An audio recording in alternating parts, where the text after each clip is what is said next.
All right, guys. So I want to talk about, and we'll do this kind of as a series as we go along, but this is some of the biggest issues I see in our field. And today I'm just going to focus on one. It's one really important one. It's more of a mindset than anything. So it's the idea that we should, as coaches, as educators, as consumers of knowledge, we should act like we don't know. Right? We should act like what we think we know might not be right, or it might not be 100% right. So we should look at correctness not as an all or none. It's not yes or no. Correctness instead is on a spectrum of probably right, probably not right, maybe right, probably not right, really probably not right. And the reason why that's important, because if we act like we don't know, then that forces us to continue to uncover new means and methods. If we act like we know and what we say is 100% correct, then the only other outcome is that you're 100% wrong. Because if you're categorizing your efforts as 100% correct or 100%, well, let's just say 100% correct, anything else that exists out there is 100%, well, it's wrong, right? Because you obviously have the best method possible. The other issue with this mindset is if you think what you do is 100% correct, then there's no reason for you to even venture out and learn about anything new because you already know what's 100% correct. So it doesn't expose you to new ideas, new methods, new concepts. And so one of the things I always try and do is I want to try and not pretend, but look at my methods as if they're not 100% right. Maybe I think some of these things are more right than others, but I really want to identify areas that I think could be really wrong. What are some assumptions I've made that have no educated justification to it? So, in building the case to understand the probability of something being right, we have to look at the evidence. Now, evidence isn't just research papers. Evidence is principles of causality. So, for an example, if we look at how someone jumps high, right, we could say all these crazy things, but the only one determinant of how high they jump is their takeoff velocity and the angle at which they're taking off. And so from there, we can look at that as the golden truth, but obviously it's a very macro, large-scale view because there's lots of things that go into that. You know, what goes into creating takeoff velocity? Well, force over time, the leg muscles, the calves, the feet, the hips, how they're all firing. And then we go even deeper and say these are the muscle fibers and how they fire, and here's some of the reflexes. And the idea is that we can begin to build a case, a portfolio of evidence to suggest why certain things might happen. Now, there's still going to be gaps in it, right? We might not fully understand certain aspects of neurophysiology, certain aspects of biomechanics to the nth degree. But we can also find some things which we think are pretty true. And so when we start to build evidence towards a causal mechanism, then we can say that's probably more right than not.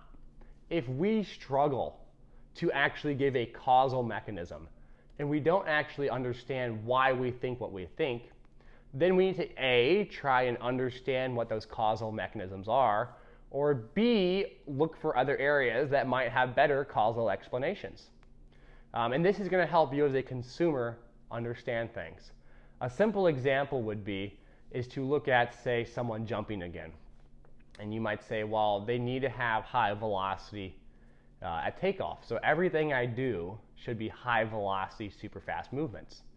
But if we understand that the velocity at takeoff is founded in some of the neurophysiological properties of maximal strength and slow velocity strength, then we understand that only performing high velocity movements isn't going to be the entire causal factor. And so this is where we can start to break down certain things. And this is why it's really important for us to take an open and honest approach as consumers of knowledge and information and those trying to solve complex problems, and be honest with ourselves. We might not know. We might not know 100%, and there's certain things that we can do to better ourselves. So that's my bit of advice. Anytime we talk about things in absolutes, be careful. Sometimes we talk that way because it's just easier to explain, and I understand that totally. But at the same time, we should always appreciate the details that go into it. Because at the end of the day, we don't 100% know. And there's a lot of theory and a lot of application that still needs to be unraveled for us to give ourselves a better framework of understanding how adaptation occurs, how change occurs, how adaptation to certain structures occur, which then functionally form into movement patterns, which then get expressed as skill. And so as we as coaches dive into it, it's easy to just look at exercises and movements because they're easy to understand and consume. But when we dive into actual mechanisms and causal mechanisms, we have to understand the underlying scientific principles. What's the physics of the movement? What's the physiology of the movement? What's the biochemistry happening that might reduce or increase force production? All these things are at the foundation of the outcomes that we see and all play a small role in the summation of what we eventually see as the outcome. And so it's complex. It's exciting though, and that's what makes it fun. We should, as consumers, enjoy that. Enjoy the unknown, because the unknown means we have room to discover. If you only think you know, then everything else that you come across, you're either going to deny or ignore. But if you think you don't know, then everything you come across, you will at least begin to inquire about. And so what I used to teach my students as a TA was listen to what I say, but don't trust me and try and prove me wrong. Two things. If you just take what I say, you don't know the context of what I'm saying it. But number two, if you try and prove me wrong, you'll build up evidence in a case either for or against what I have said. And regardless of whether you agree or disagree with what I've said, you now have a series of evidence, a case to say, look, Max, I don't agree with you, but here's my educated justification why. Or look, Max, I do agree with you, and here's my educated take on it, and I agree with you for certain things that you didn't mention, and so I get to learn and you get to learn. So that's how I like to think about it. And I know it's not the most exciting, it's not super sexy way to do it, but I think it's one of the most effective ways that we as coaches can continue to push ourselves to learn more in this field. As always, I appreciate you guys listening. If you guys like, follow along, subscribe, and I hope you all enjoyed.